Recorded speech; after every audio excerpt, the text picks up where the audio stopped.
Cancer, infertility issues, lung diseases, these are all things that we can thank uranium mining for. Hi, my name is Sarah Byers, and tonight I want to talk to you about a devastating industry that is trying to creep its way back into New Mexico. Now, there are many things that affect New Mexico. However, I assert the most devastating thing that we can allow happen under our nose is allowing the resurgence of uranium mining within New Mexico borders. Tonight I'm going to talk to you about the history of New Mexico and its relationship to uranium mining. I'm going to talk to you about uranium effects, and then I'm going to go into what is happening now and what you can do to stop it. The New Mexico State Historian Office has said that far before the Mexican-American War, the land that we now call New Mexico stretched further north towards Colorado, and it was a land of duty-free trading. And what this meant was that people started to realize it was more profitable to trade and sell things that they made or found versus working skin off bone on a farm to provide for their families. So what we start to see is small mining operations getting 2 or 3 minerals from the land and then trading those. And at the end of the Mexican-American War, with the Treaty of Guadalupe Hidalgo, we see that the United States agrees to pay the Mexican government $15 million for the land we now call New Mexico. And of course, it's the government, it wants to try to earn its money back, and they take that small mining operation and expand it. But what they didn't know then is that what they were about to find was devastating. What they did find was uranium, and they found out that New Mexico has one of the largest reserves, only second to Wyoming in the United States. Now, this fulfilled the needs of the United States in several ways. One is the mad nuclear arms race. We had 13 Manhattan projects, 2 of them being within New Mexico. And what was happening at these Manhattan projects was the testing and the development of nuclear weapons. You can go ahead and see one of the test sites near White Sands, New Mexico. And people did not know the effects then. They didn't know what was going on. They didn't know what nuclear weapons really could do or what it meant for this country, until we dropped the little boy and fat man on Japan. And that really awoke people. But still, we did not know what was happening within New Mexico to its people, specifically the Navajo people. Now that you know the relationship with New Mexico and uranium, I want to talk to you about the effects. Now, the effects are terrible.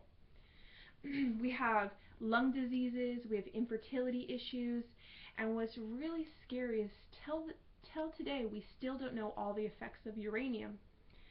Now, the EPA had no oversight over any of these mining operations. And so they really didn't know the contamination that was happening. So not only did the workers of these uranium mines get hurt and get affected, but also their families that were living around this land. Once again, the most devastating population to be affected was the Navajo people. Now, the Navajo people didn't know what was going on, and they were just excited that they were getting jobs.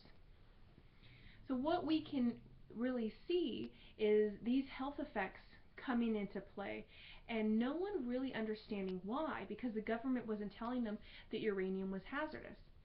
Then fast forward, and we have some catastrophic meltdowns at nuclear reactors, the largest being the 3 Mile Island meltdown.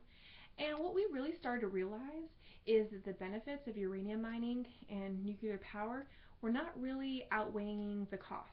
And so this started to die down. At the end of the Cold War, nuclear weapons wasn't such an issue, and we do have other power sources or other ways to get uranium. Now, I want you to really reflect on the history, and I want you to reflect on our past relationship with uranium mining. Most importantly, I want you to know what is happening now within New Mexico.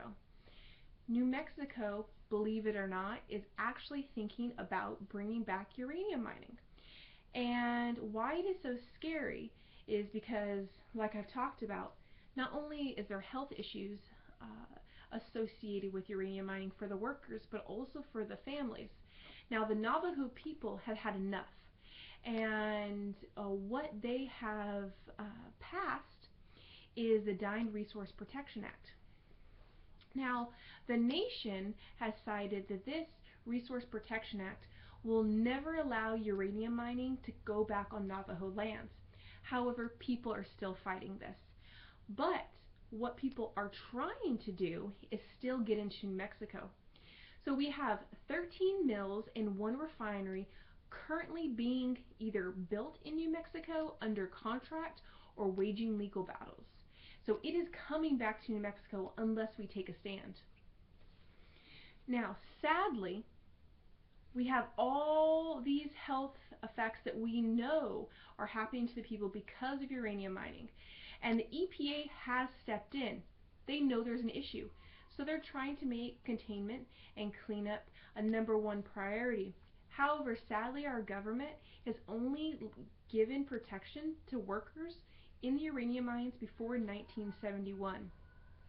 It clearly states workers. So any families that were affected do not get the same protections, do not get their medical bills covered.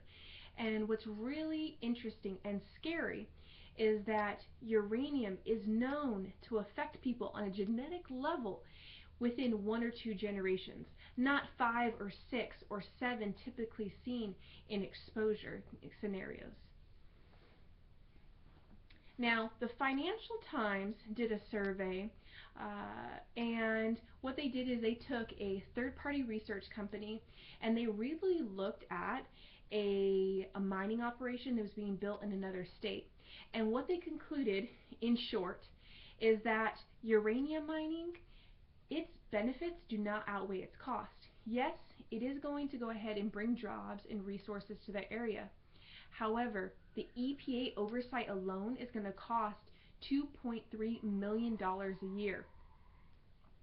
And while the people can expect to make a little bit more money at this mill, their property value within a 5-mile radius will go down 5% within the first year. It sounds very scary.